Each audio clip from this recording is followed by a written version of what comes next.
Bienvenue une fois de plus dans notre programme d'information Magnificat.tv consacré à l'actualité de l'Église. Nous sommes aujourd'hui mercredi 29 janvier 2025 et voici les titres de notre éditorial.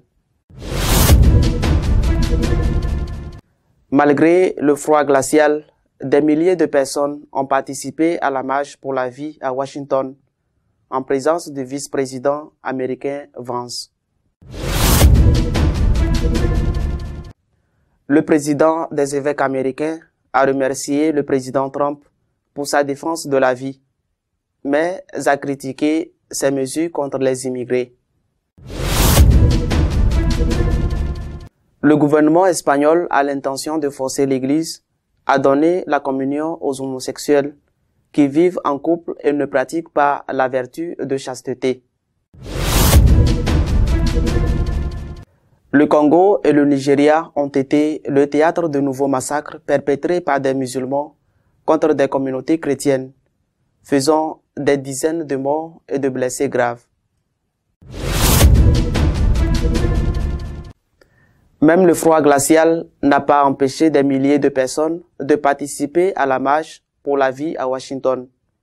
Parmi elles, le vice-président Vance.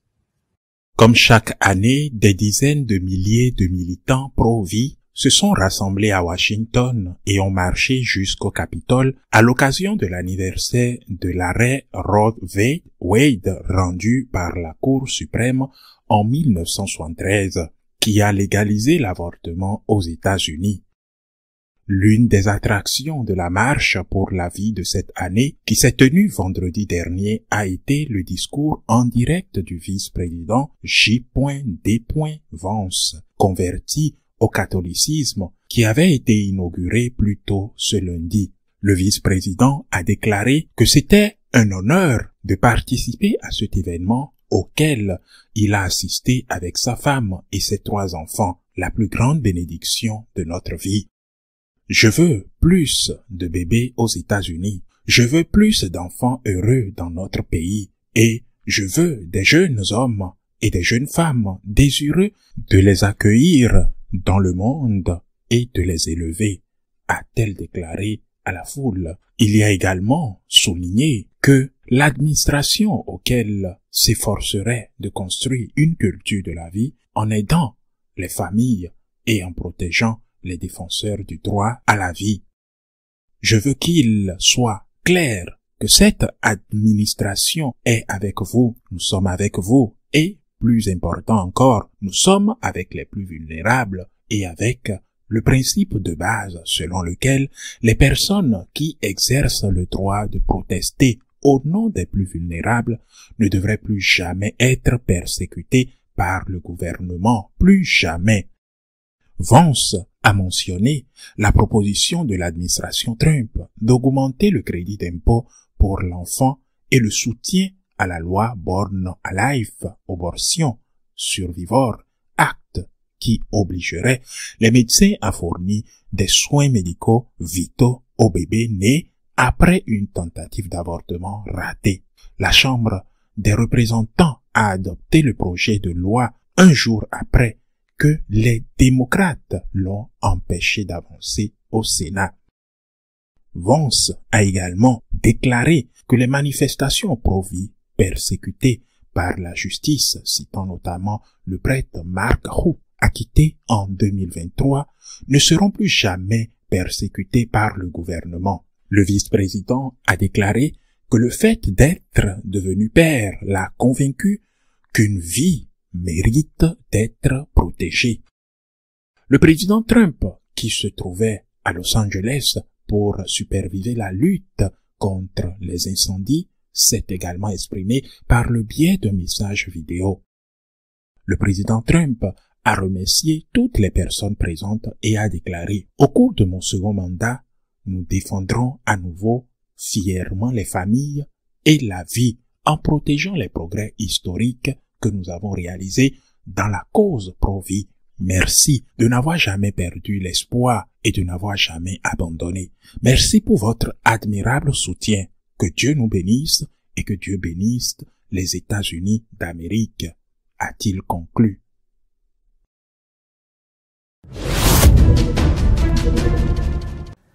L'archevêque Broglio, président des évêques américains, a critiqué les mesures prises par Trump contre les immigrés clandestins. Le président de la conférence épiscopale américaine, Monseigneur Broglio, s'est dit préoccupé par certains des récents décrets signés par le président Donald Trump, en particulier ceux liés aux politiques d'immigration, à l'élargissement de la peine de mort et au retrait de l'accord de Paris sur le changement climatique. Dans une déclaration, Monseigneur Broglio a qualifié plusieurs des décrets présidentiels de profondément troublants, soulignant leur impact négatif potentiel sur les plus vulnérables. Il a toutefois reconnu les aspects positifs des dispositions relatives à la défense de la vie et de l'identité de genre, la reconnaissance de la vérité de chaque personne humaine en tant qu'homme ou femme est une étape positive, a-t-il ajouté. L'archevêque a souligné que ni l'Église catholique ni la conférence épiscopale n'étaient liés à des partis politiques et a rappelé que les enseignements de l'Église demeuraient inchangés malgré les changements de dirigeants politiques. Enfin, il a exhorté le gouvernement à reconsidérer les actions qui, selon lui, mettent en danger la dignité humaine, non seulement de certains, mais de l'ensemble de la société. De son côté, l'archevêque de Denver, Monseigneur Samuel Aquila, qui a exprimé sa gratitude via ses réseaux sociaux à Donald Trump suite à sa décision de gracier 23 migrants pro-vie. Après l'annonce de la nouvelle, Monseigneur Aquila a déclaré « Merci au président Trump. Dans la charité de l'Évangile, prions pour la conversion des cœurs endurcis, afin qu'il reconnaisse la dignité de l'enfant à naître à tous les stades de son développement, en particulier ceux qui naissent vivants. » Donald Trump a justifié sa décision en la qualifiant de grand honneur et en soulignant l'importance de protéger la liberté d'expression et de défendre les plus vulnérables.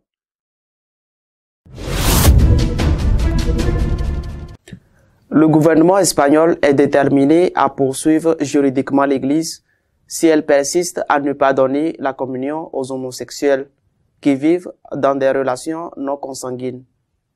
Les explications données par Monseigneur Arguello, président de la conférence épiscopale espagnole, à Ana Redondo, ministre de l'égalité, n'ont pas été d'une grande utilité.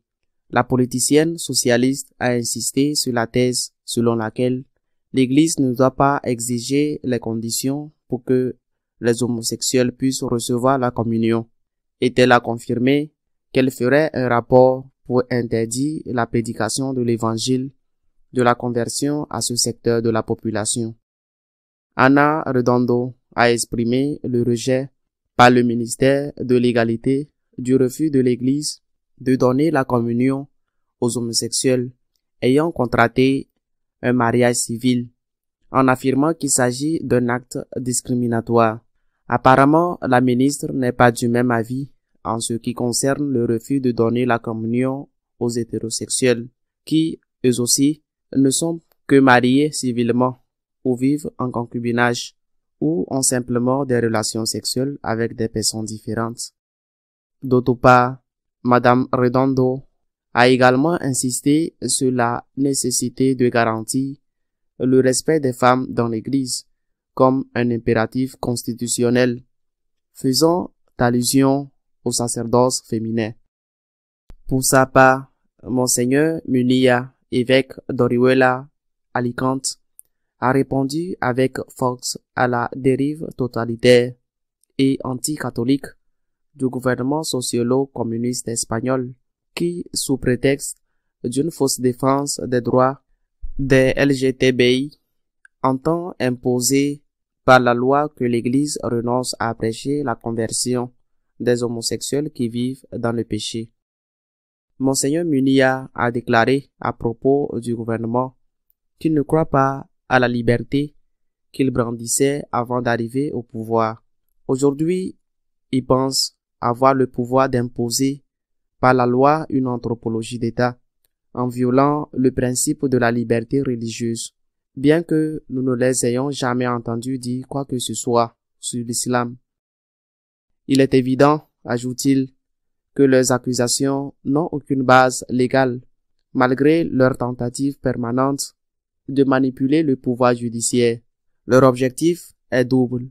Une part, effrayer et tenter de faire taire l'Église, et d'autre part, détourner l'attention du public des scandales de corruption pour lesquels ils font l'objet d'une enquête. L'affirmation du ministre selon laquelle c'est la Cour constitutionnelle qui devrait décider des conditions pour recevoir la Sainte Communion est à mi-chemin entre la farce et la tragicomédie, a conclu le prélat d'Alicante. Les attaques des musulmans contre les chrétiens en Afrique se poursuivent sans relâche. Le Congo et le Nigeria ont été le théâtre de nouvelles attaques qui ont fait des dizaines de morts et de blessés graves. Le diocèse de Boko a rapporté l'un des épisodes les plus meurtriers du conflit dans la ceinture moyenne du Nigeria, avec des églises détruites et des familles tuées. Le clergé a survécu en se cachant dans la brousse pendant toute une journée. Selon le diocèse de Boko, l'un des épisodes les plus tragiques s'est produit le jour même de Noël à Anvas, où au moins 47 personnes, dont les enfants et des adultes, ont perdu la vie. Le père Isaïa Terre, directeur de Caritas dans le diocèse, a déclaré que les attaquants n'ont pas seulement pris des vies, ils ont également brûlé les 8 églises de la paroisse Sainte-Marie, y compris la maison paroissiale, les cliniques, les écoles et d'autres maisons. Le diocèse a noté que le curé et l'assistant du curé se sont échappés et sont restés dans la brousse pendant toute une journée avant d'être secourus. Pendant ce temps, dans l'est de la République démocratique du Congo, des forces démocratiques alliées, un groupe armé lié à l'État islamique, ont mené une série d'attaques dévastatrices contre des villages chrétiens dans la province du Nord Kivu, faisant au moins 50 morts. Au moins 32 personnes ont été sauvagement tuées à la machette lors d'un assaut dans la ville de Maoji et ses environs, où plusieurs personnes sont également portées disparues. En outre, la station de radio congolaise Radio Okapi a recueilli des témoignages indiquant que 41 victimes ont été signalées à Makoko, une ville voisine, tandis qu'une deuxième attaque dans des villages voisins a fait 12 morts. Ces attaques ont déclenché un déplacement massif de la population locale, principalement chrétienne, vers des villes telles que Butembo, dans une tentative désespérée d'échapper à la violence et de trouver un refuge sûr. Le groupe terroriste État islamique en Afrique centrale, auquel l'ADF a presté allégeance en 2019, a revendiqué la responsabilité des deux attaques. Notre éditorial de cette semaine s'attache à commenter les louanges et les critiques que le président de l'épiscopat américain a formulées à l'égard du nouveau président de son pays, Trump. L'Église est harcelée depuis des décennies par ce que l'on appelle aujourd'hui l'idéologie woke et qui a certaines exigences, certaines caractéristiques très manifestement visibles. L'avortement, l'idéologie du genre. L'idéologie woke est une exagération du capitalisme libéral le plus radical, adopté avec enthousiasme par les socialistes et les communistes. Et l'Église est la principale victime de la persécution de cette idéologie. Une idéologie qui conduit les pays où elle est mise en œuvre, en particulier en Occident, à un désastre démographique pas de famille, pas d'enfants, est aussi à un désastre éthique, au désastre moral, au désastre démographique, parce que surtout des milliers, des centaines de milliers d'innocents sont tués chaque année par l'avortement. Au désastre moral, parce qu'avec des lois telles que l'euthanasie, il est permis de se débarrasser de ceux qui sont moins productifs, qui génèrent des dépenses comme les personnes âgées, les malades en phase terminale et tous ceux qui, d'une manière ou d'une autre, sont une nuisance. Cette idéologie woke, cette idéologie libérale communiste, où les deux extrêmes se sont mis d'accord, publie et génère des lois qui non seulement considèrent l'avortement comme un droit. Je pense au cas terrible de la France, qu'il a introduit dans sa constitution, mais aussi persécute ceux qui, de la manière la plus timide, peuvent les affronter. Les objecteurs de ceux qui prient le chapelet en silence devant les cliniques d'avortement, par exemple, ou les médecins objecteurs de conscience opposés à l'avortement. L'idéologie woke a triomphé dans les grands médias qui ont soutenu les gouvernements, porté au pouvoir des gouvernements de cette ligne, des gouvernements qui, à leur tour, ont harcelé et persécuté par des lois ceux qui s'y opposaient. Il est impossible de faire partie du monde de la culture et encore moins du monde du cinéma si l'on ne professe pas ouvertement cette idéologie. Le harcèlement de l'Église par ces gouvernements est évident. Pour donner deux exemples, le gouvernement, je ne sais pas comment l'appeler, parce que c'est un gouvernement de coalition. Mais bien sûr, il est marqué par l'idéologie woke. En Pologne, veut interdire aux enfants de moins de 16 ans d'aller se confesser. Il veut soumettre au Parlement une loi interdisant aux mineurs de moins de 16 ans de se confesser. En d'autres termes, il veut s'immiscer dans la vie de l'Église d'une manière que le communisme n'a même pas fait. Et en Espagne, il y a actuellement une campagne gouvernementale avec des ministres du gouvernement qui pourraient être portés devant la Cour constitutionnelle afin que le gouvernement puisse décider qui peut recevoir la communion. Un cas s'est présenté à cause d'un maire qui vit dans un village, qui vit avec son partenaire et qui est homosexuel et qui s'est présenté pour la communion. Le prêtre lui a dit que sa situation était manifeste et publique dans un petit village où tout le monde se connaît et qu'il ne pouvait pas lui donner la communion. Grande attaque contre l'Église. Le gouvernement veut décider par la loi qui peut et qui ne peut pas recevoir la communion. Je le répète, cela fait des décennies que nous harcelons non seulement l'Église, mais aussi la société avec cette idéologie de la guerre, avec l'idéologie du genre, avec l'avortement, avec toutes ses conséquences. Depuis quelques mois, quelques années, mais peu, on assiste à une timide révolution populaire due à la lassitude que certains ressentent face à cette idéologie radicale, libérale, capitaliste, socialiste, communiste. Et c'est ainsi que des personnalités politiques comme Trump aux États-Unis, Orban en Hongrie, Milei en Argentine ou Madame Meloni en Italie sont arrivés au gouvernement au pouvoir.